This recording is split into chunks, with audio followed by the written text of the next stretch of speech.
lagi kumpul sama sahabat, tiba-tiba datang keledai.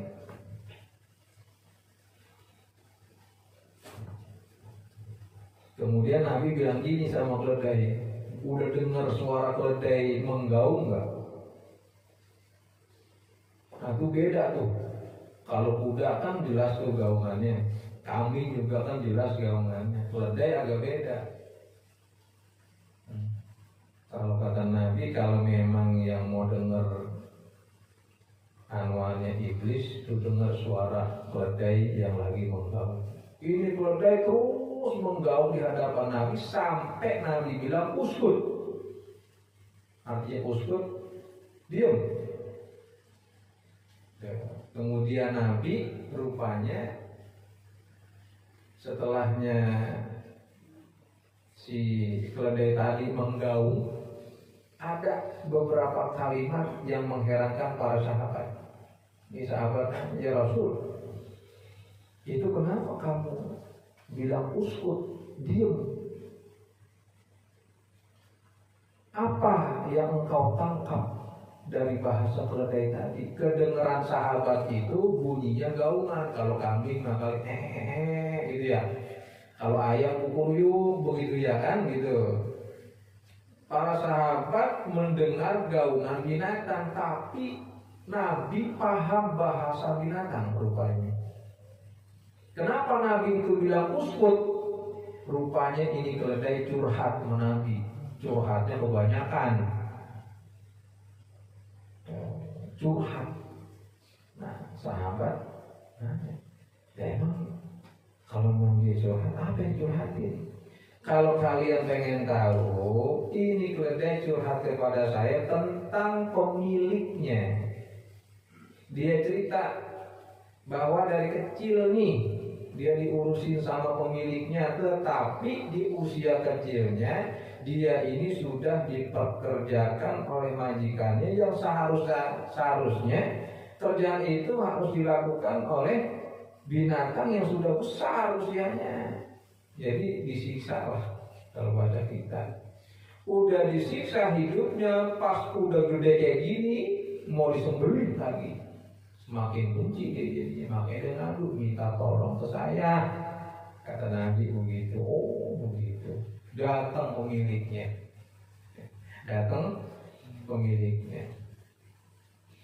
Kata Nabi begini, ini keledai kamu? Iya. Terus gimana nih keledai? Ya saya urusin, kan gitu. Baik urusinnya. Ya seperti biasa, seperti binatang lainnya. Kata Nabi, kata bohong ente.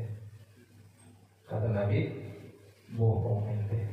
Sekarang saya mau nanya ke ente. Kalau seandainya ada seseorang yang berbuat baik kepada ente,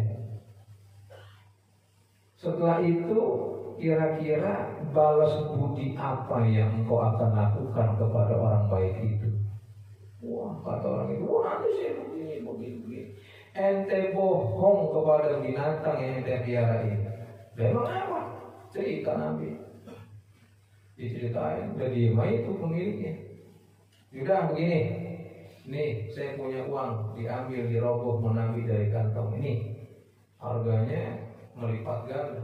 Nih sudah kamu ambil, saya beli nih keledai kamu, sudah kamu pergi. Kemudian Nabi ngomong ke keledai, kamu itu sudah saya beli dan sudah milik saya. Tetapi saya membebaskan engkau kemana saja pergi. Jangan takut lagi sudah. Pergi saja sesuka kamu. Akhirnya ini keledai sebelum dia bertolak dari Nabi menggaung 3 gaungan.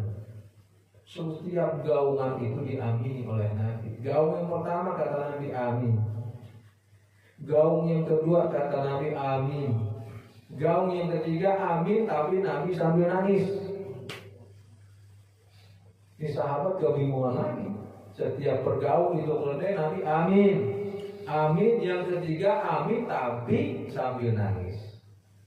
Ditanya para sahabat, ya Rasulullah, Apa yang kau tangkap kembali itu bahasa keledai? Ini yang pertama, dia mendoakanku. Dia bilang jazakallah khairan anil Islam wal Quran. Ya Muhammad, semoga Allah Ta'ala itu membalas budi pekertimu dengan membawa Islam sebagai agama dan Quran sebagai kitab umat manusia. Itu yang pertama. Makanya aku aminin. Amin. Keledai bisa doain Nabi. Yang kedua, dia berterima kasih kepada saya karena sudah merasa dibebasin dari cengkraman majikannya, pemiliknya. Dan yang ketiga, apa tuh yang kemudian kau nangis? Ini rupanya ketiga. Rupanya doa yang dipanjatkan oleh keledai itu mirip seperti yang aku panjatkan pula. Sampai detik hari ini belum terjawab doaku itu. Apa itu ya Rasul? Ini keledai bilang begini, semoga umatmu itu di sepanjang hidupnya tidak bakalan terkena musibah, malapetaka dan sebagainya yang sekiranya merugikan umatmu. Aku bilang amin. Aku nangis, kenapa? Ini doa yang sampai sekarang belum dijawab oleh Allah. Aku minta tiap hari agar umatku itu terbebas dari musibah malapetaka. Artinya apa? Nabi sayang sama kita. Ribuan tahun lalu Nabi udah mikirin kita, biar kita nggak ada.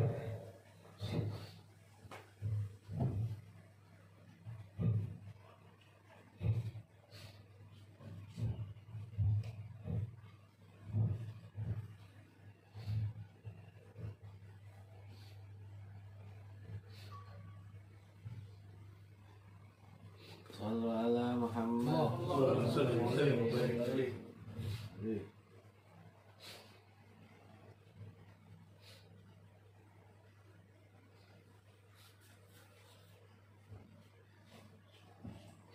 Nabi ngeliatin kita sudah.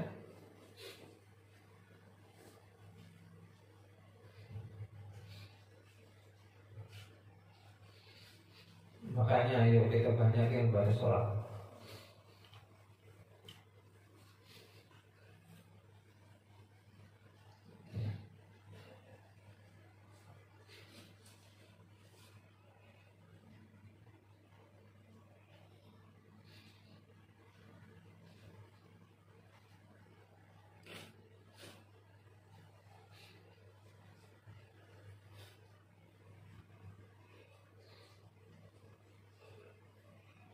Baca salat dulu nih, baca salat dulu tuh.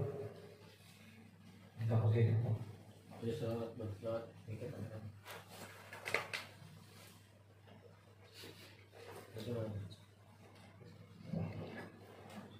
Aduh, lagi. Haji. Lisan. Ya iman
atau qasidah.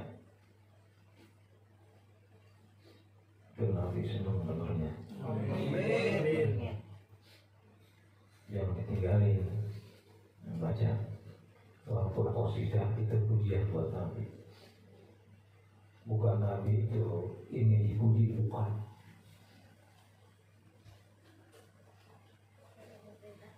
Pujian kita enggak.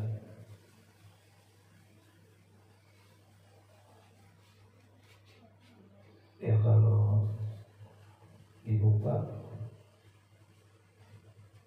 pujian kita nih ke Nabi,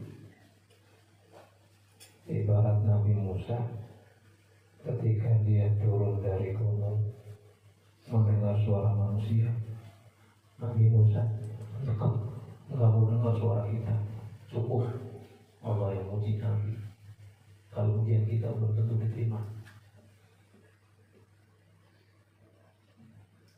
tapi Nabi senang, Nabi senang. Ini tahajud bin iman di rumah saya. Kalau tiap malam Jumat jam 12 itu ada majlis sholawat khusus. Setelah 15 tahun lebih baru saya dapat nih bacaan. Cuma nggak ada ini susunannya. Ada, nanti saya ijazahin. Dan logatnya itu beda. Itu setelah 15 tahun lebih. Baru 3 minggu. Juga saya ijazah itu yang malam Jumat itu baru diterapkan. Dan tahlilannya dari bacaan-bacaannya semua itu. Itu saya dapat setelahnya 15 tahun lebih. Baru dapat itu. Gak kelihatan orangnya. Nah, Nabi senang kali itu, saya senang.